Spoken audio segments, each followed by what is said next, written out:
என்னக்கா இன்னும் கீரை இருக்குது எடுத்து வச்சு கிளம்பிட்டியா? இதெல்லாம் புக்கிங்கடா. புக்கிங்கா? ஆமாம், நம்ம கீரைக்கு அவ்வளோ மவுசு. ஓ. நேற்றே எல்லாரும் ஆர்டர் கொடுத்துருக்காங்க. இன்னைக்கு என்ன பூலாம் காணா? பூவா? பூ வந்து மரத்துட்டே கொடுத்துட்டேன். பாவமா அதனால கொடுத்தாச்சு. இன்னைக்கு பிடுங்கலாம். வெயில் வேற.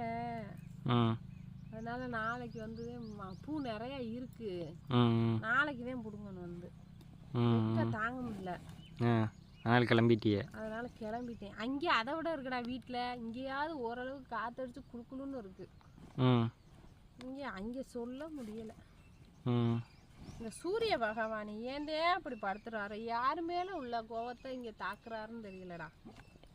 பகவானே கொஞ்சம் ஏதாவது குளிர்ந்த காற்றை கொடுப்பா, இல்லைன்னா மழையை கொடு. நாங்கெல்லாம் பாவம் இல்லை, எவ்வளோ கஷ்டமா இருக்கு. மயக்கமா வருதுடா. இது உனக்கு முருங்கைக்காய் வேணுமா? ஏப்பா முருங்கைக்காய் கொடுங்க. 3 காய். 3 காய் கொடுக்கவா?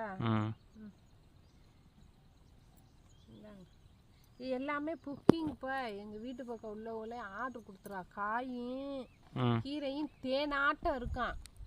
அப்படியே நிற்கிது. ஆமாம், 2 முடி 3 முடி வாங்கி பிரிட்ஜில் வச்சுக்கிருவாங்களாம். வச்சு அப்பப்போ எடுத்து சமைச்சுக்கிருவாங்களாம். 1 வாரத்துக்கு வச்சுக்கிருவாங்களாம். அதனால ரெகுலர் கஸ்டமர் அதிகம் நமக்கு. ஆமாம், அதே அங்கே போய் புக்கிங் பண்ணியிருக்கா, மெசேஜ் பண்ணியிருக்கால, அவங்க ஃபோன் அடிச்சோடனே வந்து வாங்கிட்டு போயிடுவாப்பா. இந்தாப்பா உனக்கு. சரி. இன்னைக்கு அது காசு கொண்டு வந்தியாப்பா? இன்னைக்கு காசு கொண்டு வரல, ஜிபே தான்.